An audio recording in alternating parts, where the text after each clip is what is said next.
Today is March 25th, 2013, at the Sheffield Senior Center. With Speyrer, he was born on November 22nd, 1940. I'm Kristen Wolf with Michaela White and Paul O'Brien. We're working with the Mount Everett Regional High School. Fred served in the U.S. Army with the rank of SP4. He served in Oklahoma, Missouri, Virginia, and Louisiana.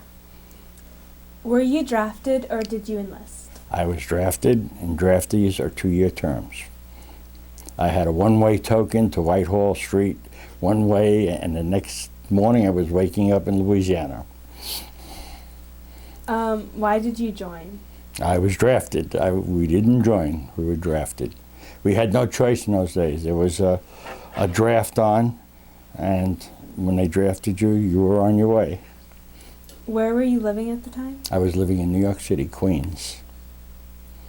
Why did you pick the service branch you joined? Again, being drafted, I didn't have a pick. I had no choice. They drafted me. Do you recall your first days in service? Absolutely. First day in the service, one token I had from Queens to Whitehall Street in New York. From there, they put me on a plane to Louisiana. And the first ride on a plane, we had to return back to International Airport, and we came in on foam. The landing gear was not working right, but it did hold up, so we landed safely, got on another plane, and we arrived in New Orleans 2 hours late, so they didn't find us, and we had a great time on Bourbon Street the first night in the Army. It was wonderful. And at that time, there was segregation. Segregation was a word to me. I knew what it meant, but I was never in it. And we came with some guys from New York, which were black, and we got off. I said, let's go for a drink, never thinking about segregation, only the word we knew. But there was a rude awakening for people from the North. We knew what the word meant, but we didn't know how it was practiced. So that was my first day in the service. What did it feel like being drafted? A little apprehensive at the time. Everybody else was going. The war in Vietnam was on. That was on my mind. Plus, it was not like Afghanistan today. It was a very unpopular war. We had Kent State, we had Woodstock, we had everybody rioting against the Vietnamese, the Vietnam War.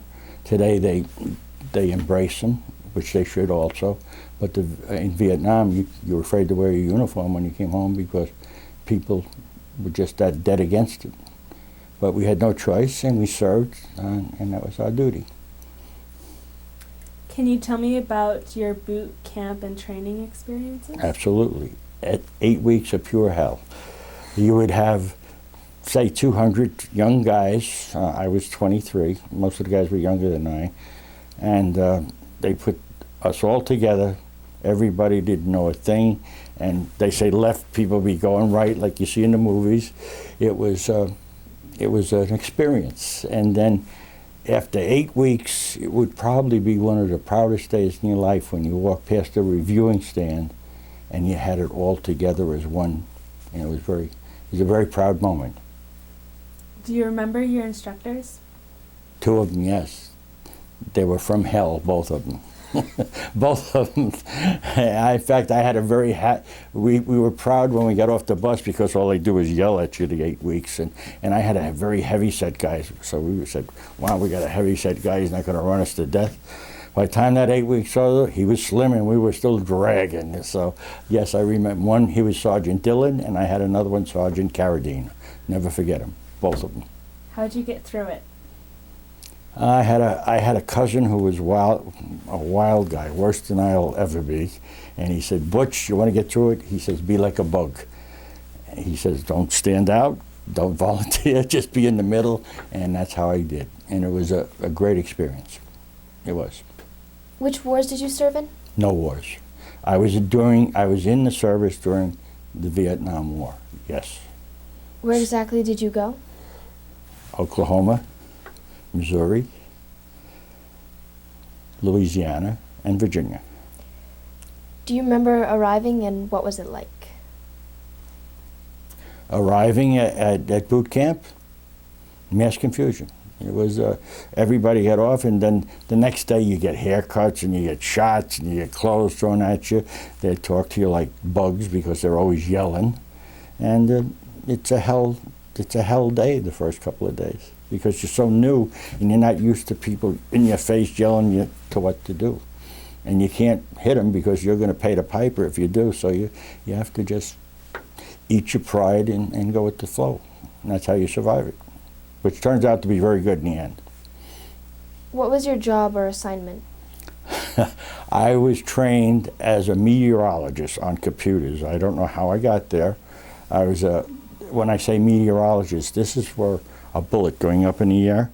I used to be able to tell you how it goes through the different densities. It was for first round hits. And I was in school with Vietnamese, Greeks. I didn't know what they were with their hats half the time. They salute them or run. But I was in a school with all these guys, and it was that's where I started. Did you see combat? No. Were there any casualties in your unit? I had guys during basic get hurt, yes. Tell me about a couple of your most memorable experiences. Other than boot camp, that after boot camp, they get an MOS, which means a job that you'll be going to. So I'm sitting there, and I hear all these guys going, engineering, engineering. I'm saying, these guys are going to engineering. They don't look like they could write their name. How come they're all going? Little did I know, engineering was like a combat thing. They were up in the front. So I said, that's how I found out. I thought these were all big educated guys, but they couldn't even write some of them.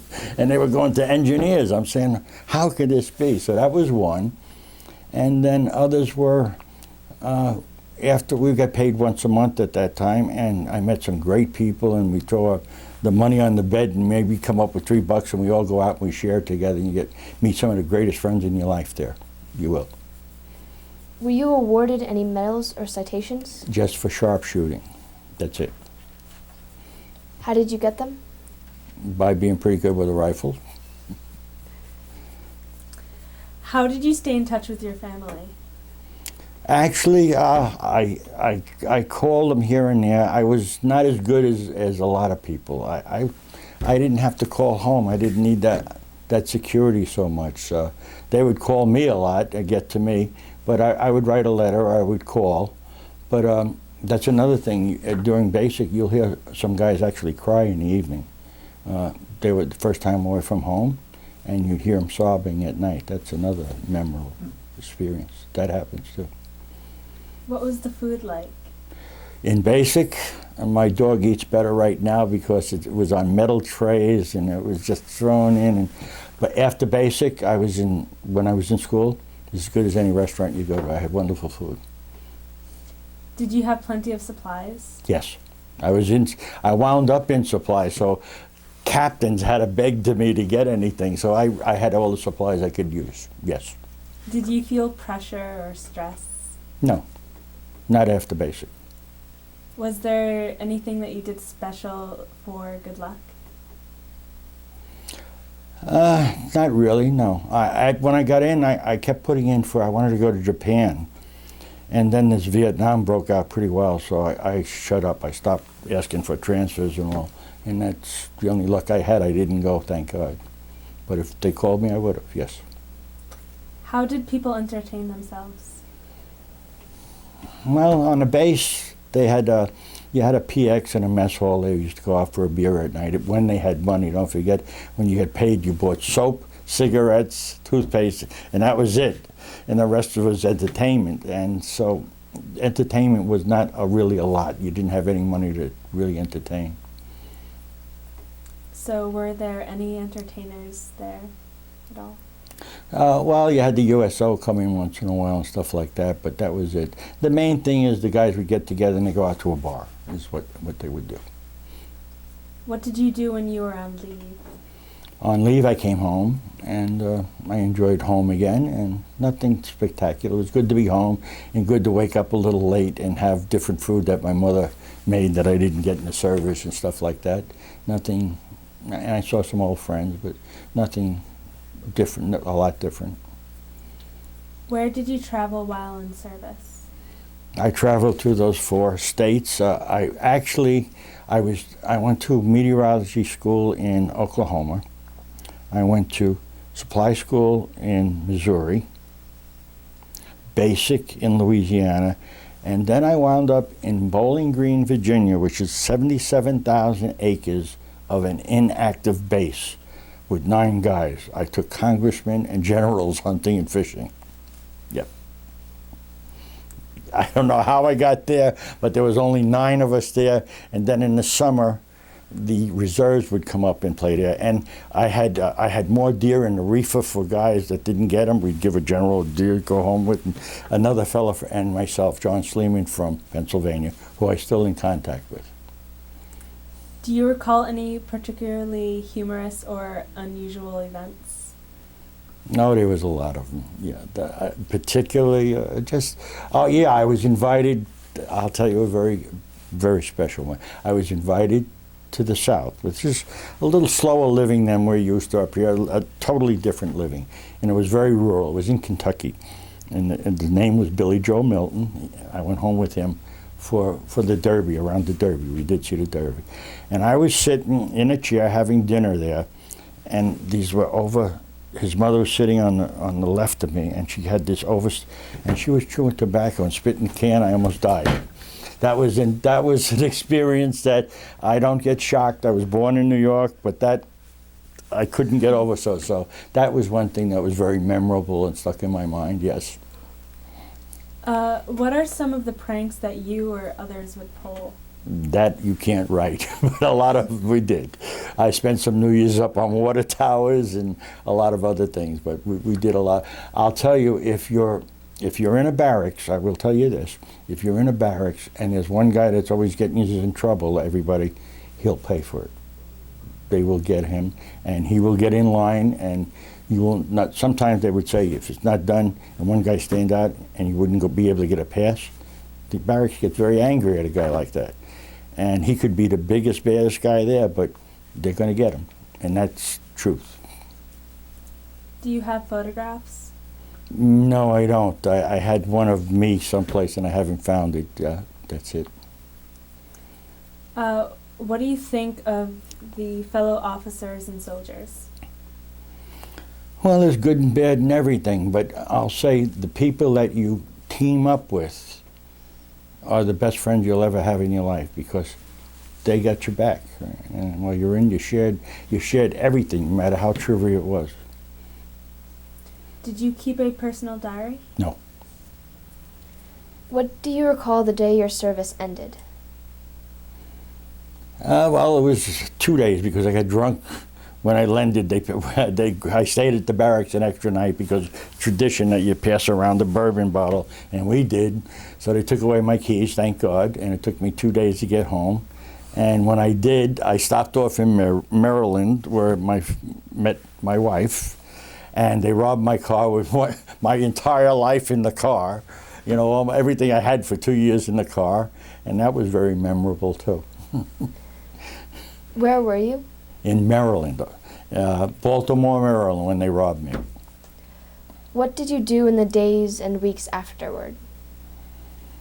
Actually, I just played around a couple weeks getting, you know, like car licenses and things like that, and I went right back to work. I was happy to go back to work. I was lucky to have, at that time there was plenty of work anyhow, but I went right to work. I didn't collect anything, I went right back into work.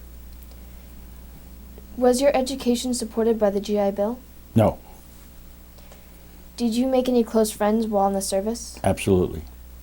Did you continue any of those relationships? Yes, I have. For how long? Right up to now. Did you join any veterans organization? Just recently, I applied for some veterans medical benefits, and that's the only thing I've ever taken from them. And I just got these glasses from them, actually, because they're covered. But other than that, no. I've never taken advantage of their mortgages or rates or anything else like that. We have in this town a girl that's worked very hard for the veterans. She's very good. Her name is Lori, and she does a very good job. What did you go on to do as a career after the war? I worked for Steinway & Sons in New York. I became one of their youngest managers. I worked with the best people in music, Rubinstein, Horowitz, Clyburn. I selected instruments from all over the world from our dealers. And I went there, and then on July 4th, I forget what year it was, I told my wife, I said, that's enough. We're leaving, and we came up here. Did your military experience influence your thinking about war or about the military in general? Hard question. It does give you a little insight on what's going on now in Afghanistan and Vietnam. It's a war that we're not going to win. That's my opinion. That's not everybody else's. But our politicians don't let us win these wars. I mean, they don't. Yeah, as soon as we walk out of Afghanistan, they're going to come right back. And it's going to be it's just a loss of lives and money. Do you attend reunions? No. How did your service and experience affect your life?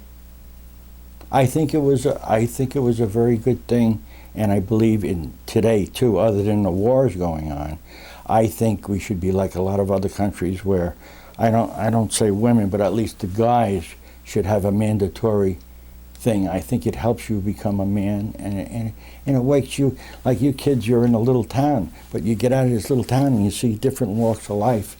It helps you later on in life, and you learn a lot. You learn a lot of things. Is there anything you would like to add that we have not covered in this interview?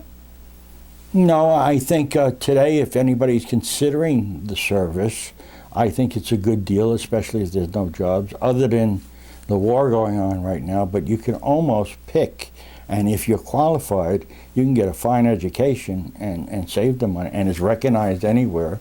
I mean, they have Rutgers available, they have a lot of things.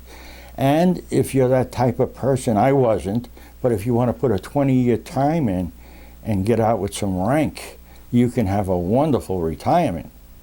I mean, a real one. And you can have a career. I mean, you can pursue, you can go nursing, you can go many things. I mean, today's Army is not, they're all high tech. I mean, there's a lot of specialties there. So if you could pursue that kind of life and stick it out for 20 years, you'll probably see a lot of the world. And 20 years, you'll be young ladies, and you can get out and you'll have a nice pension. So that I think is a good thing. I think the service is good for everybody. I can't say about women because I'm not a woman, but I know for the guys, especially a lot of these guys that never left home, like I said, they cry, some of them at night. It's good to get them out of here and let them see what's going on. Because not everybody's going to be nice to you during life. No. Thank you, and thank you for your service. Thank you. It's my pleasure.